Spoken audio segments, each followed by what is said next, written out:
madumi, grabe ka naman. Ba't lumalayo ka sa akin? Kakain ka, Oh, ma'am? opo. Bakit po?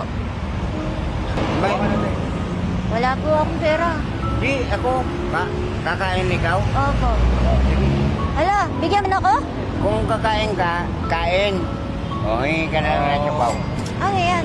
Sa'yo, Bigyan mo ako? may bigyan ka sa kain. Sige. Bibigyan mo ako pagkain. Opo.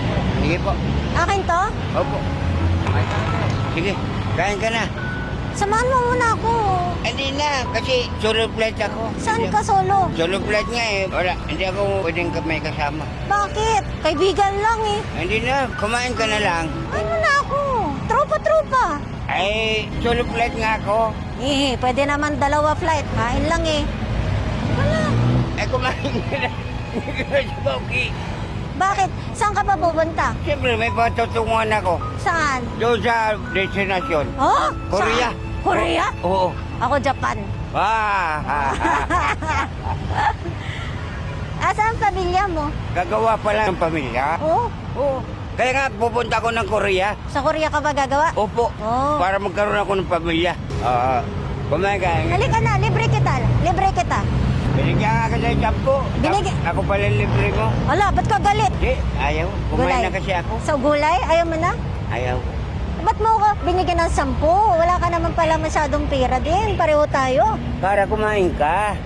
Ikaw, Kumain na ako. ano ba meron dyan? Silip lang ako. Karton, panapin. Doon ka natutulog? Oo. Usap ka, kalika. Ano ang bibilin mo, sir? Sabihin mo sa akin. Very simple. Ano? Damit? Ano pa po? Pants. Pantalon.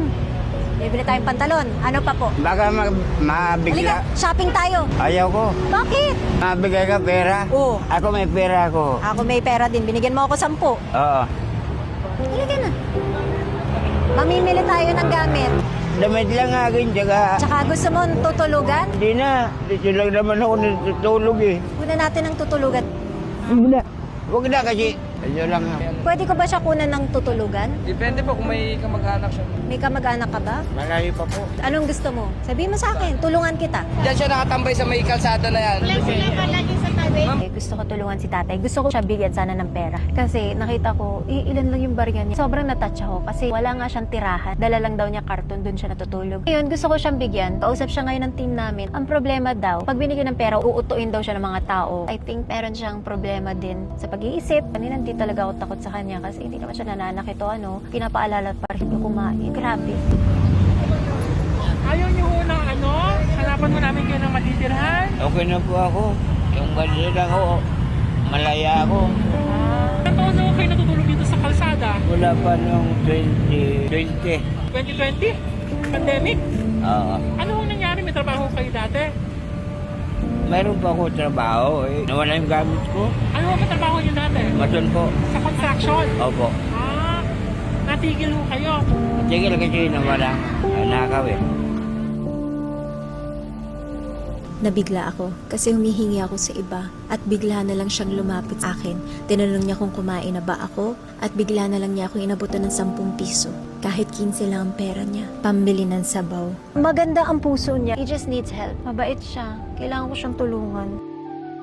Tagal na siya dyan sa kalsada. Tinanong ko siya, gusto ba niya ng tirahan? Kasi willing tayong tulungan siya. Tsaka long term Ayaw niya. Ayoko. Kung tutulungan daw natin siya, let's say, bibigyan mo siya ng cash, mabuwi sa inom. Kasi yun daw ang ginagawa. Alam ko na gusto mong tumulong. Ay mo, maging matino siya.